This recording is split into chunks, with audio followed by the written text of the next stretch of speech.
Risenhoover, as Chris said. I'm going to talk to you tonight a little bit about customer development. And so first of all, who's ever heard of customer development?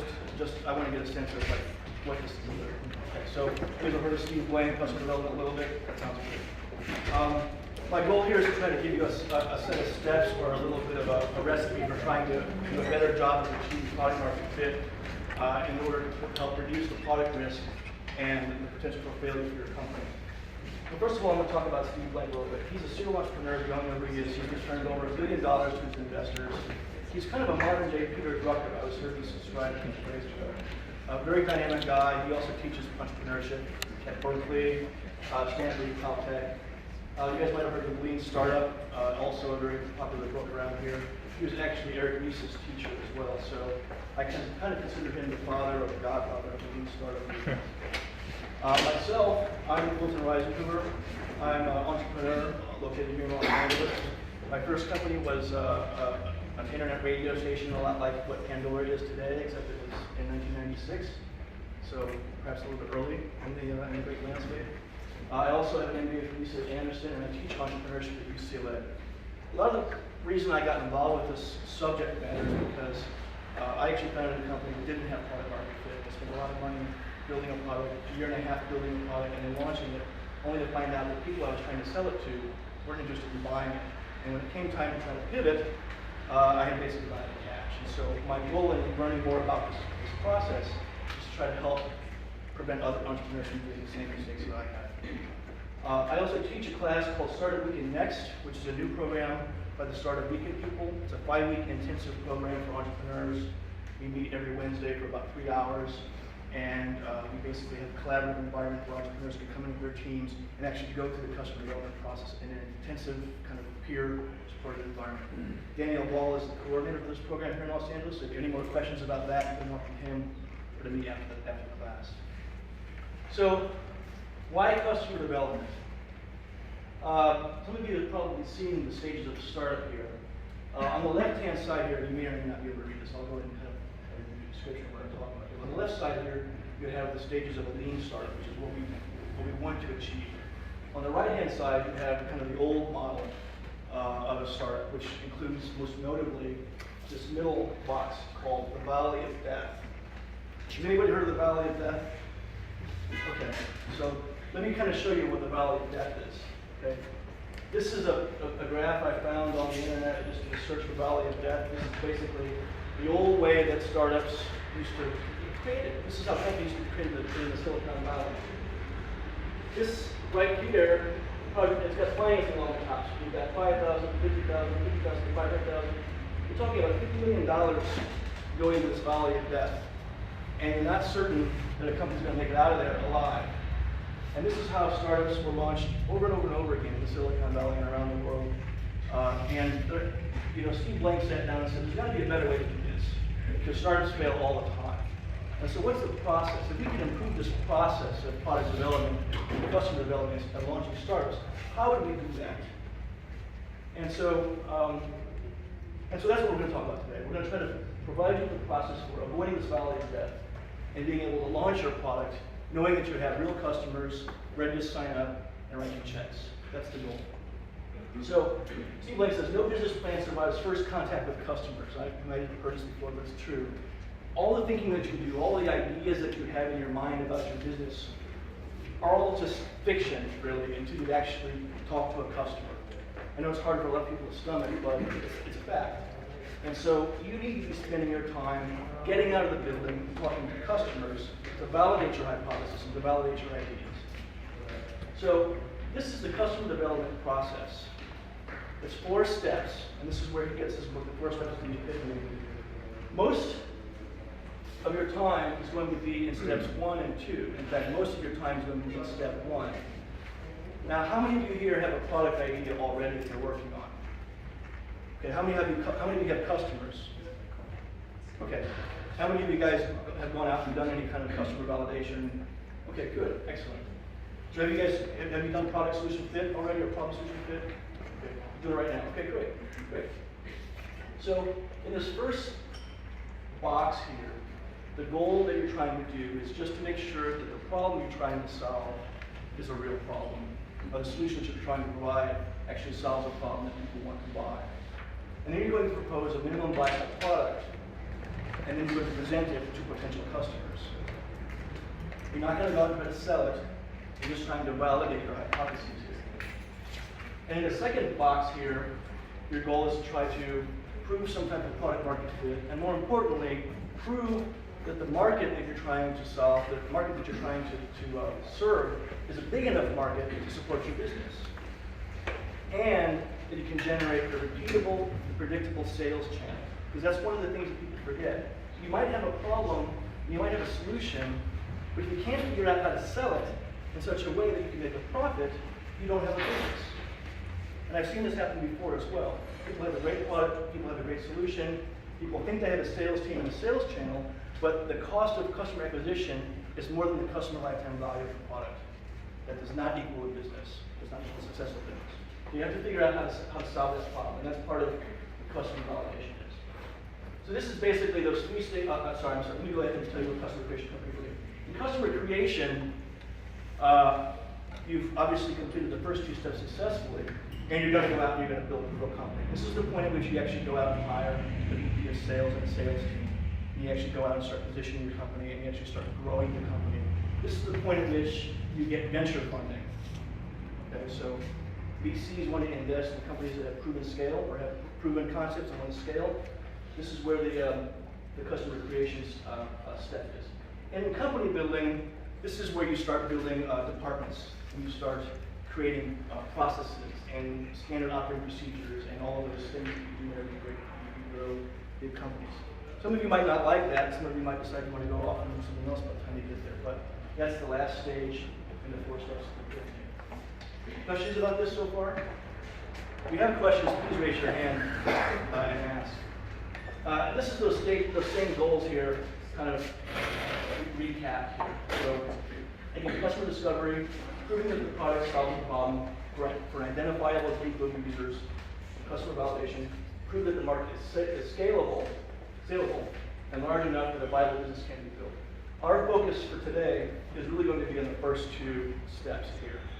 Specifically, mostly on the first one, but for a little bit of the first 2. Okay? Questions? All right. So here's another example of that same thing. In the customer discovery, you're trying to turn a hypothesis into facts. You're starting off with your hypothesis of your company, and you're going to validate it. And the second one, you're going to go out and identify a scalable or repeatable sales model. So in these first goals, 3 goals here in the first stage. Let's go ahead and start jumping ahead here and find out what the overall process is. They have this kind of flow chart in the book where they talk about kind of the very detailed steps of the hypotheses that you want to look at. One of these hypotheses are along the top here. So you've got product hypothesis, you've got customer and problem hypothesis, distribution and pricing. You're really trying to look at the entire business model. And I'm going to jump forward here a little bit to show you guys this business model canvas. Have you guys seen this before? Business model canvas? So there's a guy named Osterwalder who created this. And he sat down one day. He just was a product manager guy from, I think, the Scandinavian region. And really smart guy, designer, kind of mind. And he sat down and he works with product teams on trying to help them do a better job at creating products. And he realized in his consulting work that a lot of companies get together and they try to talk about their business, but they didn't have a shared language. They didn't have a shared vocabulary for talking about things that they needed to talk about. And so when he started talking about distribution and this and sales channels, everybody was talking about different things, but nobody had the same sense of what these meanings were. So he built this canvas, which is a shorthand way of kind of identifying all of the things that go into a business model. And I'm going to kind of walk you through a couple of these things here. The most important one here, the most important ones are the value proposition and the customer segments. Because it's these 2 boxes here. Is this one? All right. The value proposition and the customer segments taken together are what constitute product market fit. You guys see that? So your first, give me an example of a customer segment. Somebody? Anybody? Small business, okay, so you might have a customer segment, you might hypothesize that your customer segment is a small business, small and medium business, and you want to address that market. You need to sit down and understand what the value proposition that you're trying to solve might be. So what would be a value proposition for your company, small business? Providing promotional activities, perhaps, advertising? Okay, so the value proposition is tied to the customer segment. The reason it's important is because if you have the customer segment wrong, you might find that the value proposition doesn't apply to them. It applies to a different customer segment. You guys get that? So these things go together very carefully. The customer relationships part of this business model canvas explains how you're going to get, keep, and grow your customers. This is your sales channel. Okay? I'm sorry, this is not just it, this is your sales funnel. Okay? The sales has to do with how you're going to deliver your product. So, for example, a typical example would be, is a physical delivery. So if you have a widget or something that you want to send to somebody, your physical channel would be physical delivery. If you have an e-commerce site, your customer relationships would be through the web. You're going to get customers through the web, but you're going to deliver your product through physical delivery. You guys see how that kind of plays out there? And if you have a virtual good like Twitter, for example, your customer relationship would be web product, and your channel would be through the web as well. You guys see how that works out? On the left-hand side here, you've got partners and activities and resources. And this is a kind of segments where you talk about the things that you're going to be doing on an ongoing basis, things you're going to need, and who you're going to have to be working with. So you have suppliers, or you have distribution partners, or you have any kind of other partners that you need to be, that you think you need to be your business to run, you need to be putting them in here. And the idea behind this is that these are all your initial hypotheses. You're sitting down at day one, and you're going to write down all your hypotheses that must be true in order for your business to be successful. So you have some kind of assumption. And these go onto the business model canvas. And then when you set out in your first day of doing customer interviews, you're going to go out and try to validate these, starting with the value proposition in the customer segments. Okay? Questions? All right. So let's kind of step back here then and talk about these hypotheses. So these hypotheses that you see here along the top, those were the hypotheses. Those should correspond back to the hypotheses that you saw in the business model canvas. I don't know, you guys probably can't read this, but let's just assume that they all kind of match up. Your next step here is to try to find some friendly contacts. This is your slide here. Present them with your problem hypothesis, and then see how they react to this. I'm going to go ahead and jump forward here and talk about 8 steps to customer discovery. And this is from this book here. It's a shorthand version of what we're talking about here. It's a really good book if you guys haven't seen it.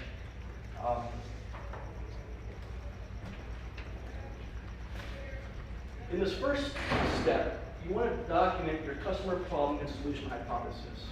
So this is really where you're trying to get into the overall problem solution fit. What is the problem that you're trying to solve? Is it a big problem? What does the customer look like? Who is the customer that you're trying to service? And what is the solution that you're trying to provide? Can anybody give me an example of what your problem solution customer hypothesis might be?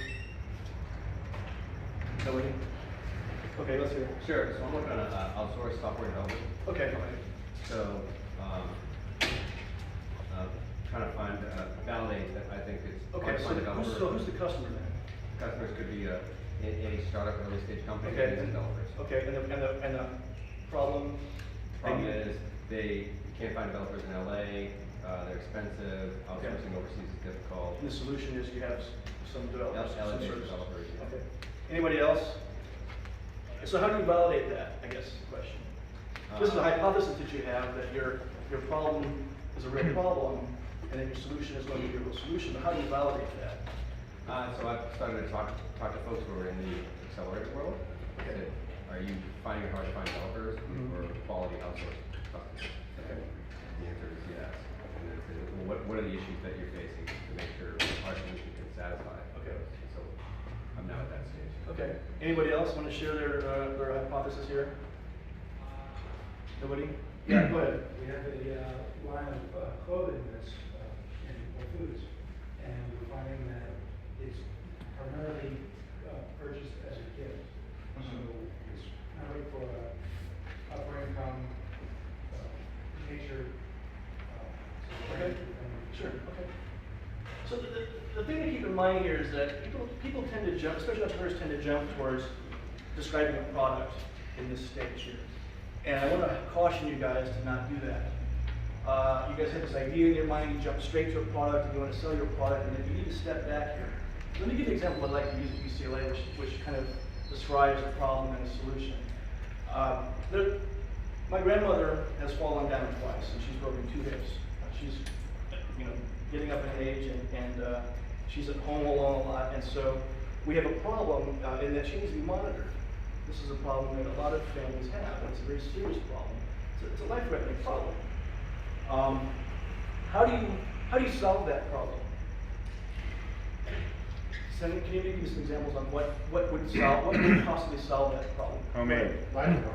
Okay, lifeless. So one possible way to solve it would be to have some kind of device. You described the product. Some kind of device that they could push if they fell down. Right. What's another solution? Home health aid. A home helper at home. Oh, okay. So a nurse Person, or yeah. some person at home. Okay. 2 different ways to solve the same problem. Different solutions. That's all somebody else. A sensor that detects when a person falls. A sensor, inside the space. right? Okay, so this is another solution. Yeah, Move them into an old age home. move them into an elderly care. Another solution that I love, which is completely ridiculous, but it's still a solution, would be simply have somebody call the house every 30 minutes, right? Okay, that's a solution. It's kind of far-fetched, but it does solve the problem. Maybe not viable, but the point here. What's that? Soft floors. Soft floors. Okay, sure. Okay. You guys see what I'm getting at here, right? I'm not describing a product, I'm trying to describe a solution. I'm not talking about payers, I'm not talking about who gets paid for what, I'm not talking about delivery mechanisms necessarily, I'm just talking about broad kind of strokes to describe possible ways that we can solve this problem. Now, the next step, let's see what the next step is. To talk about possible business models around this. Okay, so if I was going to do this realistically, I would sit down and I would say to myself, okay, which of these solutions seems most viable? Or which of these do I want to attack? Maybe I want to attack 2 or 3 of them. Okay, so I sit down and I say, okay, let's think about a business model for a business where I have someone call every half an hour. Okay, so I'm going to have to go to my business model canvas. And I'm going to say, okay, my customer segment is going to be who? Who's the customer segment for this product? Yeah. Seniors. Probably the children of the seniors. Adult children of the seniors. Right. Okay. Sure. They're probably the customer segment. Do you think the patient has any say in this? If they're going to get called every half an hour? Yeah. Maybe. So there's an influencer, perhaps. There's a lot of research you have to look into about the whole idea of who actually is the real customer, because a lot of times you'll find that the customer is actually many people. Steve raised a great example of when he went out to try to buy a car, and he found out that his daughters and his wife actually were the actual buyers of his car, not himself. He was just an economic buyer, as he put it. The same thing you'll see in any kind of complex sales with organizations, hospitals, and so forth. So think about that in terms of who the customer is. And you might want to put up there, in fact, you probably should put up there, both of those people in the customer segments. In the business model canvas, you can actually color code these, and the idea is that you would put up a yellow sticky for one of the segments, which would be adult children, and maybe a pink sticky for the elderly patients. Because the value propositions that you're going to generate for these are going to be different. The value proposition for the patient is going to be convenience, and I'm not going to be bothered, perhaps, but the value proposition for the adult child of the payer is going to be security, peace of mind, cost. Okay, so you see that there's different value propositions for each customer segment. Okay, questions so far? So where was I? I was back here. So then you're going to hypothesize about these business models. You might also find out that it's too expensive for individuals or for families to pay for it. You might want to see if you can get institutions to pay for it. So what does Medicare and Medicaid pay on this? Do they do it at all? Is there a way to get insurance companies or nursing homes and so forth? So the idea behind these business models is to really try to pull apart how the business works. And I'll give you another example that is mentioned a couple times in my research. There was a solar company that was trying to sell solar panels. And they had a really difficult time selling solar panels the way they were doing it. They were going out and I think it cost like $1,000. And you would get them shipped out to your house, you could install them on your roof, and you would get a little bit of money. But they didn't sell all that well for a very long time. And the CEO sat down and he started thinking about his business model as kind of a strict retail business model, and he realized he could do a lot better. And what he did was he went out and he bought credits. He went out and he sold electricity credits to institutions and businesses. And so he kind of pre-sold all this electrical power that he realized he could generate all of these solar panels. And with that, he was able to turn around and finance the installation of these solar panels for the customers themselves and allow them to buy the products at a much discounted rate, knowing that all the electricity that they were going to generate was pre-sold to the institutions. And the share price of the company went way through the roof, and everything looked happy ever after. So that's an example of taking a creative look at who the payers are and shifting your business model around. Like Kickstarter a little bit, right? What's that? Kickstarter is sort of that. Yeah, Kickstarter's like that as well in some ways. Yeah, so that's actually looking at the funnel as well. Okay, questions about this? Your payers are not always who you think they are. So What's the MVP? minimum viable product. So the minimum viable product, we're going to get to that actually in a second. Okay.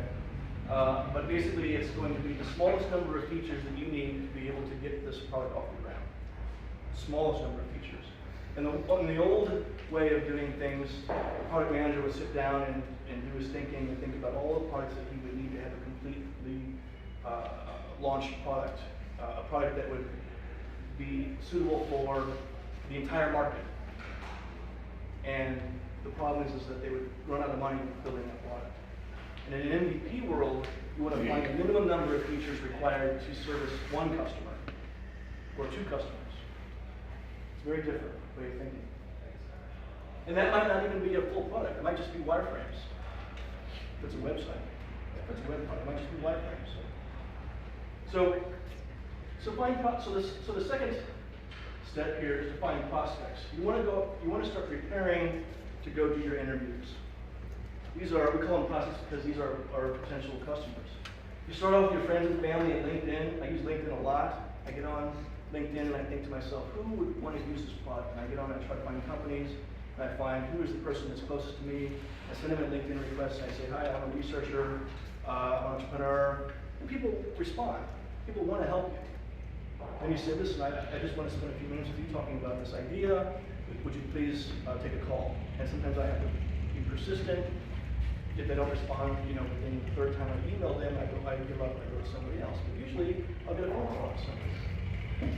They might not be the actual target user. They might be an industry veteran or a possible user, but usually I can get them to recommend 2 or 3 other people who might be possible users. And when you start talking to the actual target users, then you can actually start doing your talk about what kind of problems they have and what kind of things you can solve. This is, the little blue book has this as 2 steps. I actually combined 4 and 5, which is basically engage. This is where you get out of the building. There's no facts inside of the building. Yes? Sorry, just before we go on. When you're doing your canvassing, how big of a pool are you looking for So it depends on the target market, target audience. There's some real math around sample sizing and doing populations. If this is going to be an internet product for the consumers, you should be having, it's going to sound crazy, 1,000 in order to get a 2 standard degree correctness, so 95% correct, more or less. If it's a smaller niche product, then 100. That would be a good target. And are you essentially looking for a yes, I would buy your product? Yes and no. you're not gonna go in there, you're not selling a product. You're not selling you're trying to see if they have the problem. Okay. So I have a slide, and this is it right here, actually. So what you're trying to do here is you're trying to get to know the customer. You're trying to get to know their problem. So you're not gonna make the sale. I know you have a product in your head. You wanna sell it, but you don't wanna sell it in this step. You're trying to connect with the customer and try to identify that they actually have the problems you're trying to solve. And this works because people don't like to be sold to. People like to collaborate. People like to think of themselves as helping out an entrepreneur. And if you go in there saying to them, you're a smart guy, somebody told me to come talk to you, I want your help, do you have this problem? And they're like, yes, I have this problem. You can oftentimes get them to talk about, at length about the problem that they have and what have they been trying to do to solve it. Steve says if they've actually gone out and like hired somebody to help try to create this product that you're trying to create, that's great. They have budget for it and it's such a big problem that they're trying to solve it themselves, that's good news for you. You also want to be asking them, if they have this problem, how do they solve it now? Are they using a competitor? This is, good information. And also in this process, you're going to be asking them, where do they get their information? This is part of where you're going to start building your sales funnel. So what magazines do you read? Who do you turn to for advice and information about this product? Surveys, focus groups, user testing, and friends and family are not substitutes for this product. Your friends and family will not tell you the truth about anything you ask them in this regard. So don't trust them. Can I ask you a question? Yes. So when you're doing an interview with a potential customer, how do you keep it to where they don't feel the need to try to get the right answer? Like, if you just want to get their sincere, what do you think about Don't it? tell them what you're trying to sell. Okay. Don't tell them. As long as you focus it on them and try to draw out what their problems. I'll give you an example. I sat down. I was working on a financial advisor product, and I sat down with the financial advisor and I said, "What is the thing that you do the most every day?" He was like, "Well, I try to figure out how to determine how much of my clients' money I don't manage. This is a big problem. This is a big problem for financial advisors. They get paid by assets under management, then this is what they do, And I said, what's the problem? What is it that you do the most, that you hate the most? And he was like, well, you had this report. These are the kinds of questions that help you tease out what their problems are. What do you hate to do the most? And what do you spend most of your time doing? If you could solve two of those things, or one of those things, then you might have a real success there. I have some more of those questions in here. I have some more. So this is what you should be asking them. Okay. What are the jobs that you're trying to do? So Steve talks about jobs, pains, and gains. Okay. This is what you should be looking for whenever you're doing your customer interviews. What are the jobs that they do? So you should rank order all the jobs that the customer does on a daily basis according to two importance. So does he do a report? Does he make customer calls? Is he trying to figure out how much money his clients are not getting him to manage? Is he, what you guys get the idea, right? What are the problems that he's trying to solve, or she's trying to solve? You should be able to describe a day in the life of your customer. So if it's a single mom that you're trying to sell to, what does she do? What time does she wake up? Does she deal with the kids? What does she have to drive in the car? Does she go to Starbucks? These are the kinds of things that you're trying to figure out. You really want to get to know who this person is. And how does the product fit into their life? This is the thing that's important. Your perceived product, where does it fit in there, and what kind of problems does it solve for them in their daily life? What are their pains?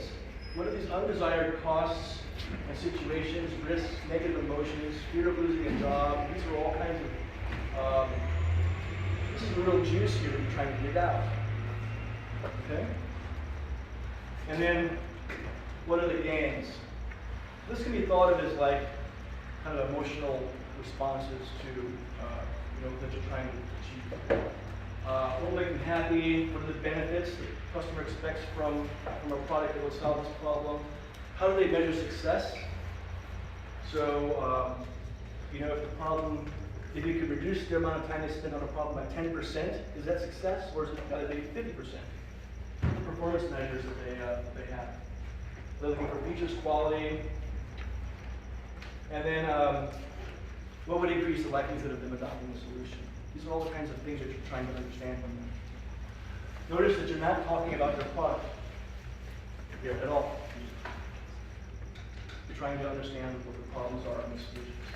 So once you have that, and then also you have this idea of trying to build custom archetypes. So if you have multiple segments, especially multiple customers, you really want to try to understand and try to build an archetype around it. And I'll give you some examples of what an archetype looks like. This is an example of a company that is proposing the idea of renting jerseys, sports jerseys in New York City, in New Jersey. The problem is that people go and spend $200 on a jersey, and only to find out that the player was either arrested, was involved in a drug scandal, or traded to another team. So the jersey becomes worthless at that point in time. So that's the presumption. This is the idea here behind this thinking.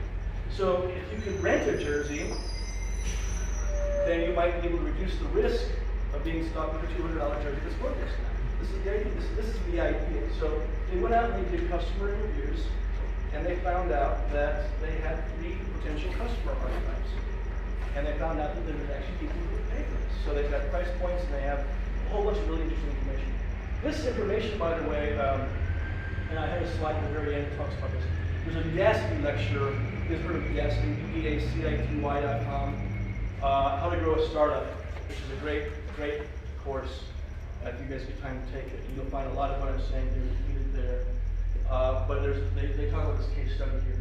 So they had these 3 archetypes here. They went out to baseball stadiums in the New York City, New Jersey region, and they started interviewing people who were coming and going, and they asked them just questions about, problems they had about jerseys and potential problems and potential solutions. And they came up with 3 archetypes, and they had some assumptions about who these people were. And what they found was that the people were not who they thought they were. So they have a guy that's 32 years old, he makes $65,000 a year. I'm sorry about the thing, that was my screenshot. That he's a very avid fan type. This guy is crazy for the sporting team. His Facebook status is somewhat complicated, and he would get a subscription. So he would pay a monthly fee or a yearly fee, and for the privilege of being able to return a jersey to them at any given time and get a new one. So it's kind of like Netflix, but for jerseys. So if he goes to multiple teams, he can exchange one and get a different team jersey, go to that game and exchange it for another jersey when he comes back. They also found out that there's a Becky who would subscribe to this. They didn't imagine initially. And she's a social sports viewer. She's in a relationship, she's middle class, and she's a casual fan type. She would also pay for rental, not a subscription, but she would pay for rental. So there's an opportunity there potentially for them to put a kiosk at a sporting goods event and be able to rent these jerseys. This is the idea behind the archetypes. There's a lot more examples around you can find, but this is the kind of detail that you want to get to whenever you're trying to do customer interviews. Questions about this? Does this actually exist? I'm sorry? Does this actually exist? This is a case study. Okay. So I can tell you that, I don't know that it exists, but I can tell you that some entrepreneurs did this work in one of these classes. Remember the name of this? So where are we at here? So we've done 4 or 5 years. You're out there, you're doing a customer interviews. You're going to do as many as you can, up to 100 or more even, especially if you're doing something that's a niche. And then when you're finished with this, you want to stop and kind of take a look around. So you want to continue with your interviews until they all start to look the same, is really kind of the rule of thumb. And by that I don't mean one. Yes? What do you think would be more valuable? Would it be the number of people you interview, or how in-depth you got? So for example, what if we have like 105-minute interviews with people as opposed to 1,000 very short questionnaires? It depends on the kind of data that you're getting, right? So let's go back to this. When you're looking at your business model canvas and you're looking at your assumptions and your hypotheses, the most important information to get is the value proposition and customer segments. Without those 2 things, you don't have a business. Full stop. So if you only have a short amount of time to talk to a potential customer, you want to be talking to them about those questions. Okay? Now, also in your interviewing, whenever you go out and you ask, on LinkedIn, you might find that there might be some people that wouldn't be necessarily a customer, but they might have some industry knowledge. Well, you can take that opportunity to ask them about partners or activities or costs or revenue streams. There's other hypotheses here that you have in your business model canvas that you can be validating while you do your research. It doesn't have to be strictly value proposition customer segment.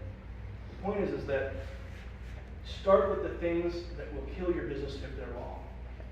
So if you have an assumption that you can, for example, put a kiosk at a stadium and sell, and your business depends on that, then you should probably validate that up front, even though it's not necessarily product market fit.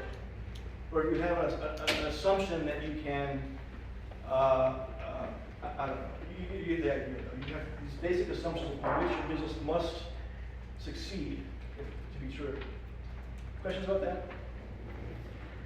All right. We have about 15 minutes left here.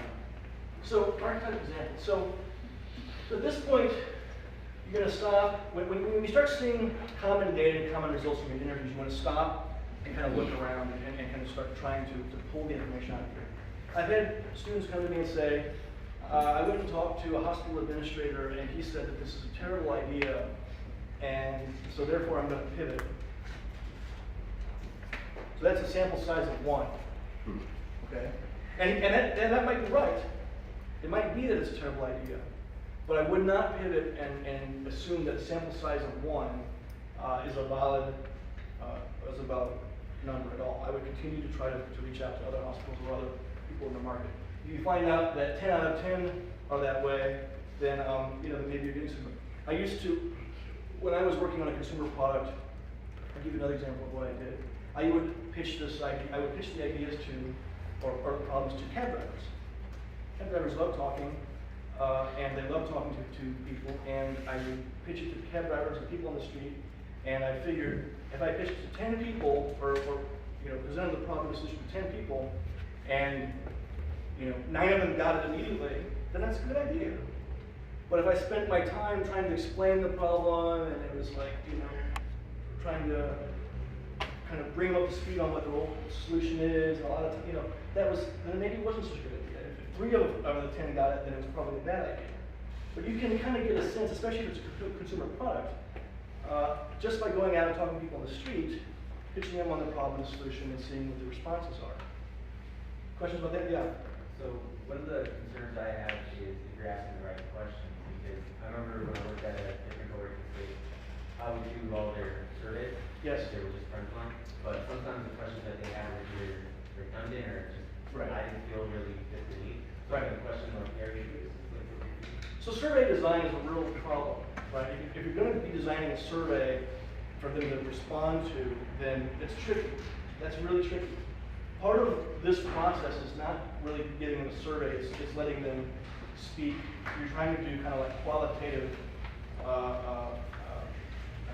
open-ended questions in this regard.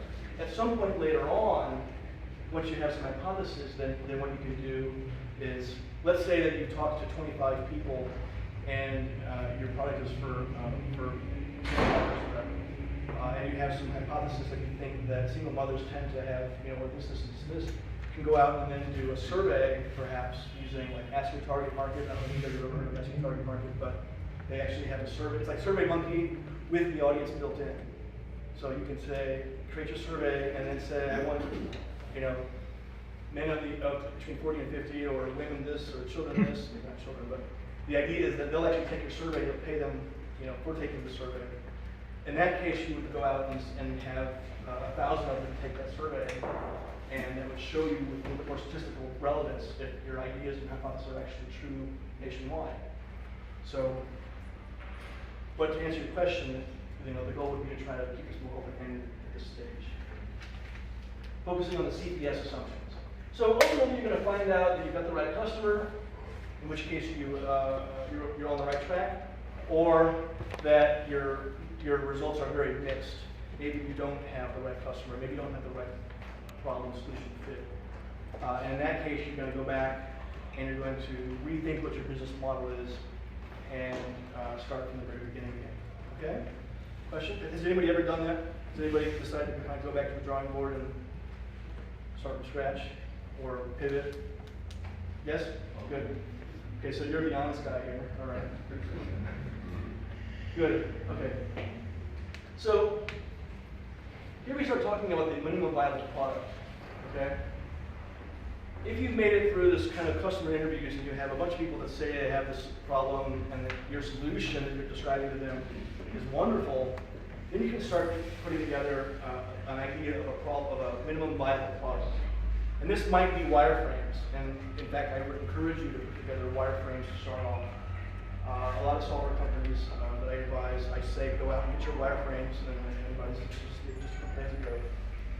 Get Balsamic. You guys have probably all heard of this. Balsamic is a really great tool that allows you to just drag and drop widgets onto a page and looks like a web page, or an iPhone or an iPad, and take it to your target audience and say, what do you think about this? Is this a good product? Does this solve what you're trying to solve? And you can start that conversation. The people that you're going to be talking to are the people that you found in your outbound, in your outreach. Okay. And because you've built this relationship as being a collaborative instead of trying to sell something, then they're going to be open to listening to what you have to say. These guys are the early evangelists. Has anybody heard that phrase before? I have. I kind of like it.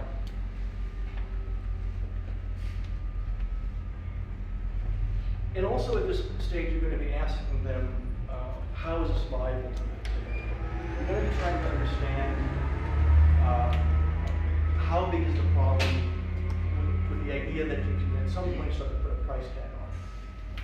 So we're starting to kind of move towards that funnel that we talked about. And I put a little note here, avoid feature creep. So it's very common at this stage to start listening to your customers. They're going to say, oh, wow, I would really like to have this widget, or I really would like to have this, or I have this little problem as well. And it's common for entrepreneurs who want to please everybody to try to go ahead and work all these new features into the product. And that's actually very bad, because it's been shown, I think, that I was able to show on one of my products, the more features it had, the less usable it was. And the more features I had, the less usable it was to everybody. So the goal is to try to find the minimum number of features that you need to solve the problem for your first initial customers. Minimum, absolute minimum. Questions about that? Any stories about feature creep from the audience? You want to share? What if 10 people do the same plus? Okay, so if 10 people tell you that you have 10, then maybe that's it. Maybe you do add that. This is where you have to use your judgment, right? You have to understand, by getting into the minds of these people, hopefully you're going to be able to have some knowledge about whether it's a good feature or not. So, questions? Any other questions about that? Yeah, with wireframes, what if performance is the key aspect to the value of the product? Okay. So you're saying you're going to provide a new product or a similar product to your competitors, but it's going to have some kind of performance characteristics that are different? Yeah, so, you can wireframe it out, but then Sure, yeah, okay, so that's if you have an existing product already, where you're trying to launch a new product with better performance in an existing market, then, I don't know that wireframes are necessarily going to be helpful. You need to have something to talk about, right? You need to have something to show them. So it might behoove you to just put those together and put the performance aside. Answer your question? a little bit. It's not quite a derivative product, but there is quite a bit of uniqueness to it. Okay. There is a specific competition, but Right. it's a niche product and targeted towards individuals that are almost technicians in Right. a specific field. Right. So a big aspect of whether or not they're going to see value in it Right. is, hey, does this work at the pace that I think Sure. it works? So this goes back to how do the current solutions delight them and features, performance, and quality there. So you've got some characteristics around this product that must be met. And maybe that's not a wireframe, maybe it's a spec sheet that goes with the wireframe. Okay. Okay? Any more questions about this? Okay, so now you have an MVP,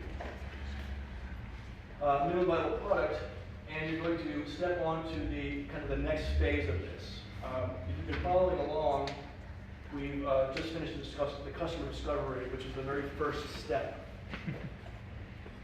Seems like a lot of work, right? So you've got your problem solution fit, you've got your proposed MVP and your proposed funnel, because you've been asking questions in all of your customer interviews about things like who do you turn to, who do you trust, who do you read, those kinds of things. And so maybe you have to go out and get a celebrity endorsement.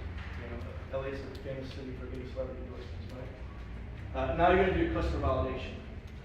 This is going to end quickly here because we've done most of the work.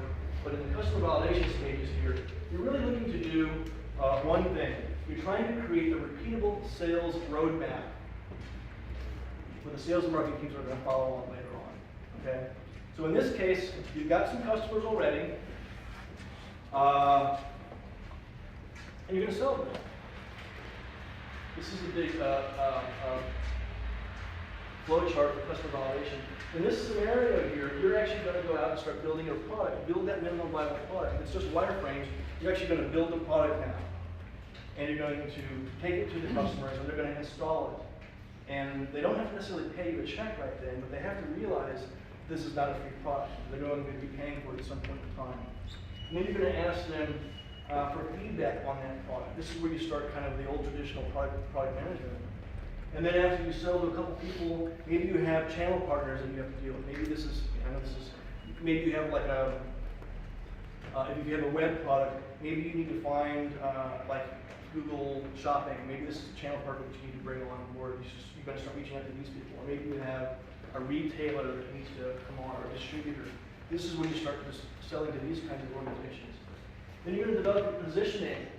Positioning is kind of where your product fits in the competitive landscape, in the eyes of the consumer. So you need to think about that in this stage. Your product might be a luxury product, but if it's not perceived as a luxury product by consumers, then you failed somewhere. So this is where you start developing your positioning. Then ultimately, you're going to go through and start verifying all of these things at the end as well. So when you've achieved product market fit, you've got these three goals here, three scenarios. The customer is willing to pay for the product. That's the first thing. The cost of acquiring the product is less than what they pay for the product. It's important. So the customer acquisition cost is less than the customer lifetime value. You guys are all familiar with those concepts, right? Okay? And then ultimately, there's evidence indicating that the market is large enough to support the business. So you're not selling to a market of one. There's a number of people out there that have the same problem, and you can reach them in a predictable and scalable manner. Questions? Yes? I mean, is there any way you could go over 2 and 3 more in depth? I mean, how do you know what's literally an equation for the cost of acquiring versus the cost of the product? Yeah, we can talk about that. So the idea behind understanding the customer acquisition cost is simply, how much are you spending on your marketing? So let's say it's a web product, for example. Everybody knows what web products are, right? You're going to go out and you're just going to spend, $1,000 on Google AdWords, right, or some kind of advertising, and you're going to get 100 people to your website. Of those 100 people, 5 of them actually sign up and buy your product. And you can look at that. You can look at that funnel very carefully using a lot of analytics. Then you do your math and divide it through, and you're going to find out what your actual customer acquisition cost was for each customer. See how that works?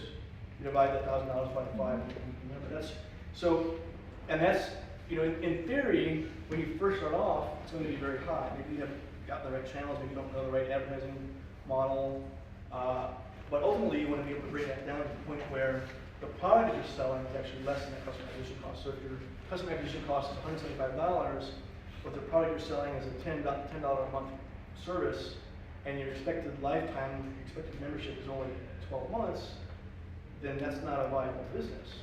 I had that experience myself. I built a great product, and it was costing me $175 to acquire the customer for a product I was trying to sell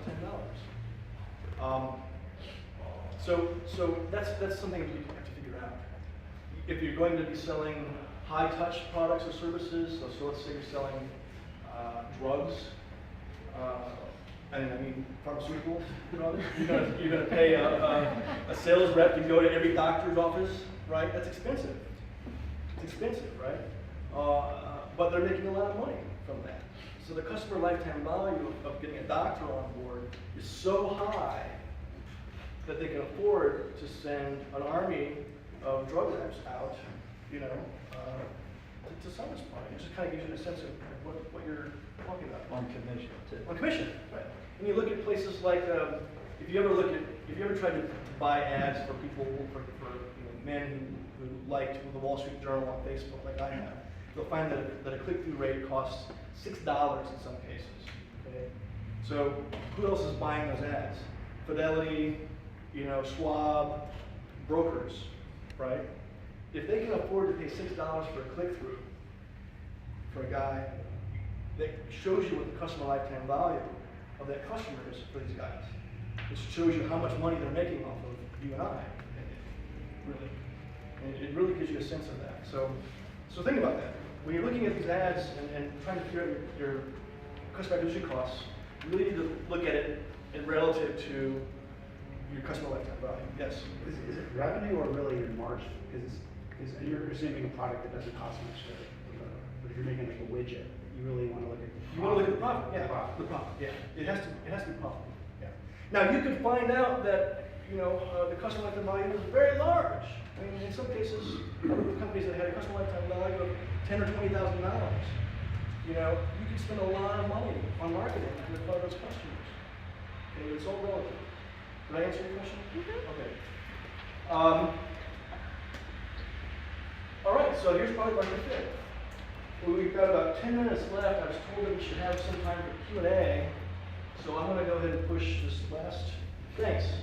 Now, this is the final slide here. So that's it. I have some slides up here that talks about for more information. My name is Wilton Risenhoover. I'm on LinkedIn. I'm on Twitter. If you guys have more questions, there's Q&A right now. I know we've asked a lot of questions already, but if you have any questions right now, I'm happy to take them over for discussion. Yes. How would you apply this to a product that kind of fits into an existing business model? Like, I'm working on a game, Yeah. the App Store, it's like, you know, Right. or like a store that sells goods, like Okay. fashion goods or whatever. How do you refine it? So those kind of have, so in those cases, you have a well-defined business model already. Yeah. And the real focus should be trying to ensure that you have product market fit and the funnel. So we also talk about virality. Virality is just another way to extend your funnel and reduce your customer acquisition costs. If your users are promoting your product for you, then it reduces the number of ads that you have to run. So that should be your focus. Did you have another question over here? Somebody? When Zynga was growing Farmville hugely, and it was the most viral product on the planet, a lot of people don't know this. They were actually also running huge ads as well. They were spending millions and millions and millions of dollars on Facebook ads, even though the thing was so viral. And it's because they wanted to get an extra boost. So virality doesn't mean you don't run ads. Do you have a question over here? Okay. I guess that's it. Thank you all for